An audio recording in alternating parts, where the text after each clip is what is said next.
Boire au torrent 561. Aujourd'hui, le passage de la Bible que nous allons lire ensemble se trouve toujours dans l'évangile de Luc, une parabole du Seigneur Jésus. Il s'agit d'un homme riche qui n'avait que l'argent et rien d'autre, pas de famille ni amis. Il était tout seul. Dans cette parabole, le Seigneur Jésus le décrit comme insensé, c'est-à-dire qu'il ne se connaissait pas et ne connaissait ni l'éternité ni Dieu. Devant Dieu, il est pauvre, mais pas riche. À quelles circonstances le Seigneur Jésus a-t-il raconté cette parabole? À ce moment-là, le Seigneur Jésus parlait à une grande foule.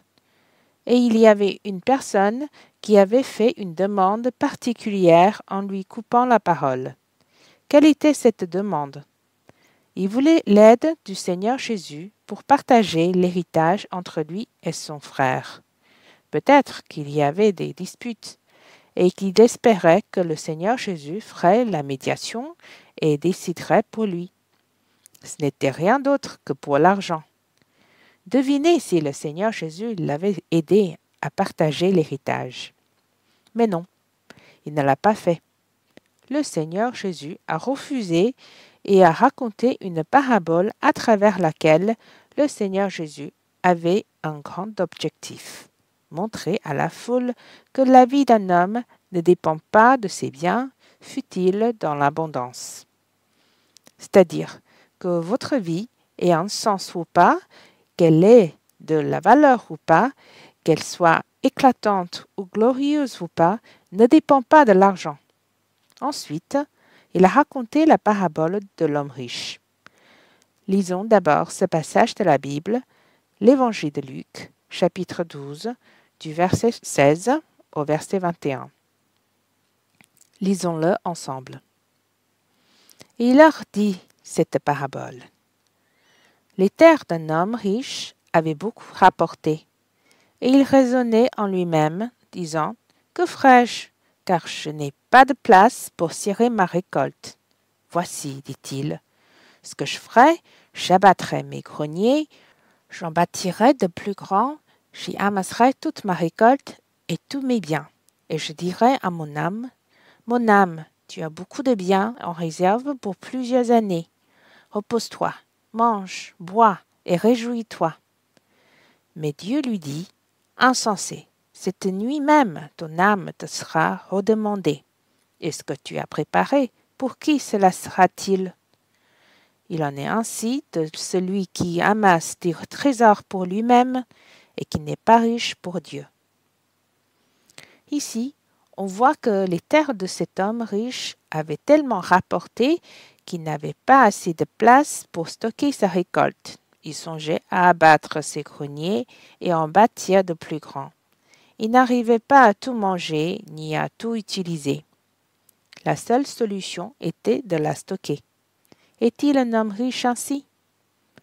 Ensuite, il s'est dit qu'avec autant de biens, il en avait pour plusieurs années pour se reposer, manger, boire et se réjouir.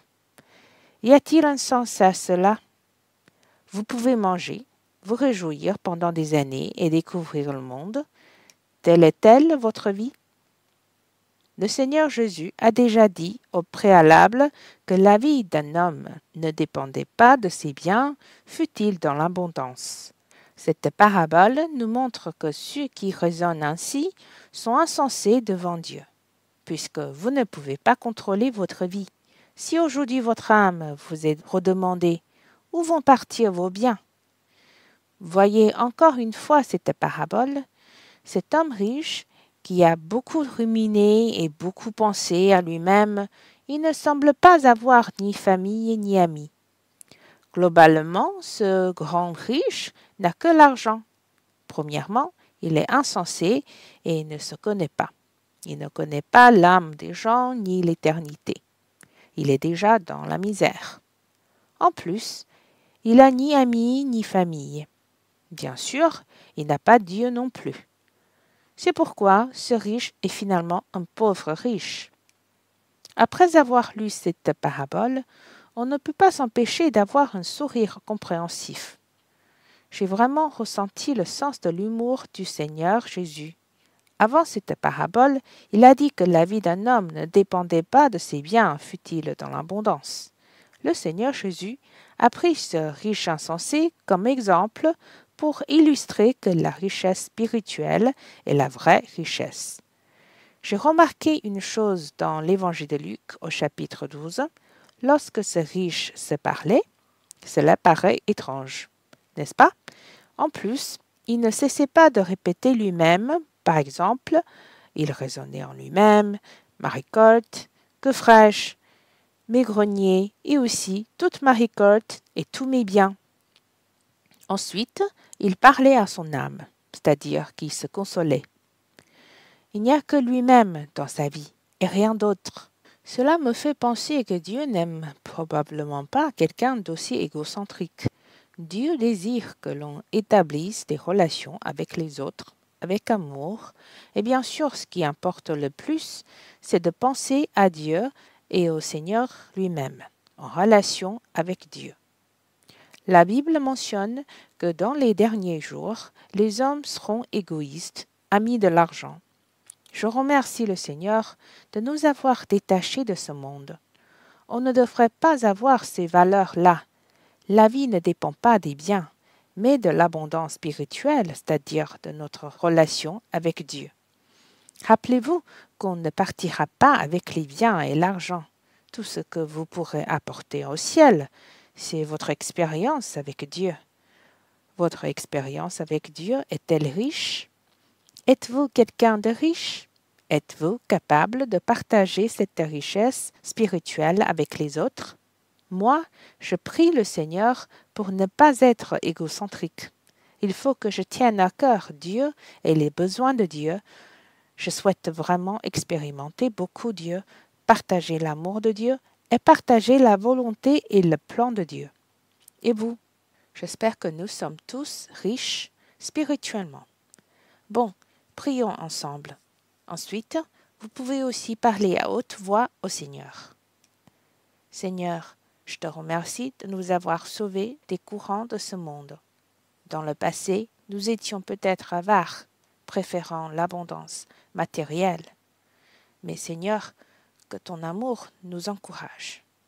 Ouvre nos yeux pour qu'on voie la vraie richesse. Tu as dit que la vie d'un homme ne dépendait pas de ses biens, fût-il dans l'abondance. Notre vie dépend vraiment de toi, car tu es notre vie. Tu nous as donné une vie abondante. Seigneur, que nous puissions chaque jour t'expérimenter profondément, d'accumuler beaucoup de doux souvenirs avec toi, des expériences d'amour que nous pouvons partager, que beaucoup de gens puissent connaître ton cœur, ton amour. Seigneur, attire nos cœurs pour que du matin au soir, du soir au matin, nous nous approchons de toi, que nos cœurs t'appartiennent, que tu nous bénisses.